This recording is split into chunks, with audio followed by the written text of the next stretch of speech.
Thank you, Mr. Speaker.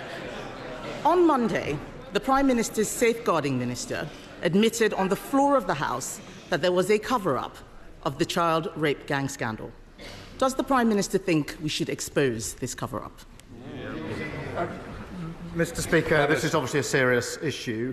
I oversaw the first grooming gang prosecution, which was in Rochdale more than a decade ago.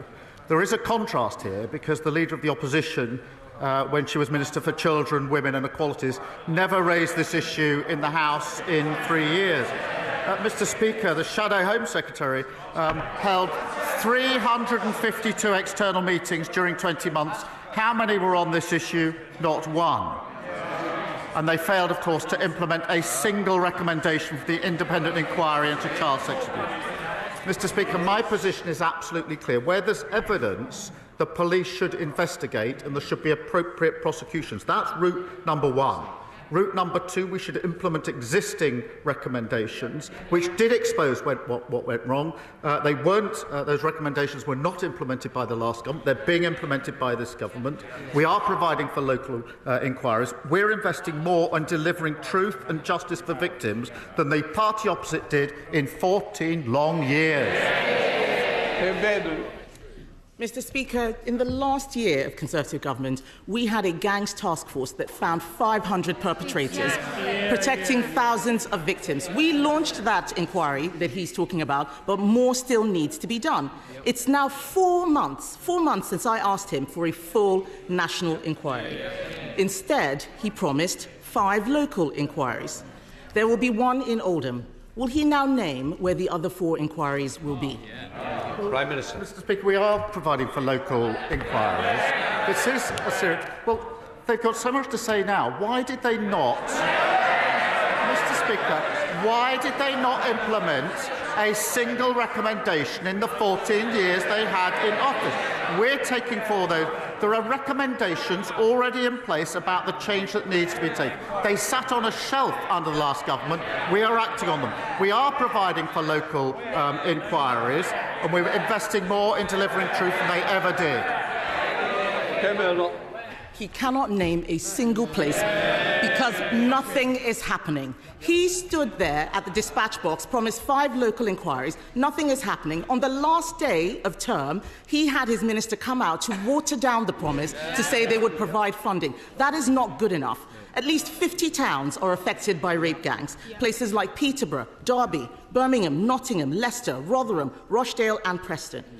Is he dragging his heels on this because he doesn't want Labour cover-ups exposed? Mr. Speaker, I spent 5 years prosecuting these cases. Mr. Speaker, I was the prosecutor that brought the first case.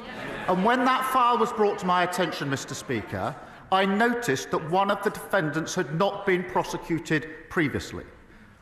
Far from covering up, I asked for that file so that I could have a look at it.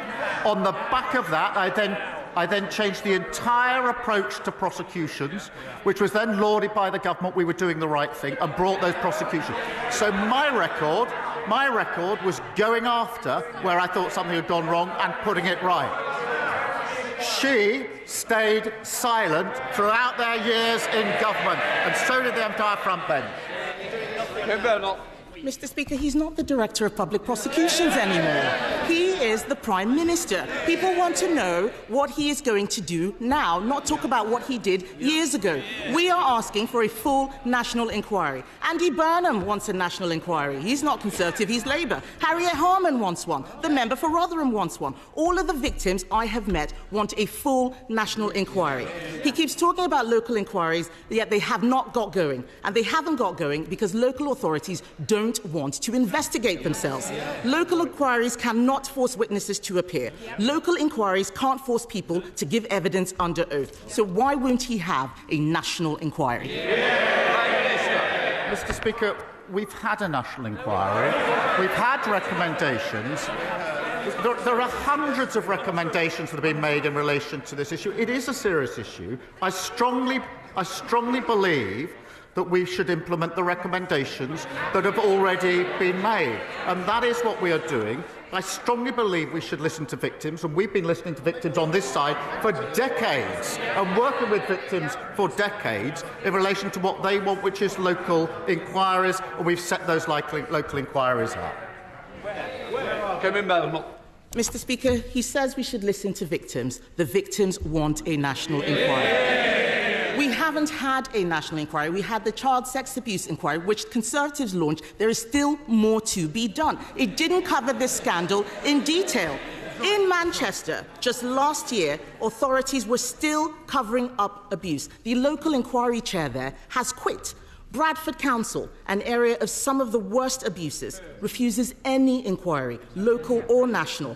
Whether it's the streets of Birmingham or the Town Hall of Bradford, it is chaos and cover-ups with Labour councils. When will he show leadership and do the right thing? The right thing is to implement the recommendations that we've got, which is what they've palpably failed to do in government. The right thing to do is to have the national inquiries that we need, which is what the victims want. The right thing to do is to invest in our criminal justice system so we can bring people to justice. They've absolutely collapsed the criminal justice system. Prosecutions for rape under their watch, they go up or down. They went down to record lows. Investment in prosecuting these cases went down. Their record was abysmal. They should hang their heads in shame. Mr. Speaker, this is just distraction tactics. He hasn't read the recommendations, because if he had read the recommendations, he would know none of them would tackle this issue. The fact is, if I were standing where he is, we would have had a national inquiry months ago. This issue is personal for me. I have met many of the victims. This is about the protection of children. Nothing else is more important. In the last few days, Mr. Speaker, I've been to Wiltshire, Lincolnshire, Northumberland, Kent. All of them have outstanding children's social care. Do you know why, Mr. Speaker? Because they're all run by Conservatives. That's the difference that Conservative councillors make. Isn't the choice tomorrow between chaos and cover-ups under Labour councils or better services under the Conservatives? She says they'd have a national inquiry. 14 years.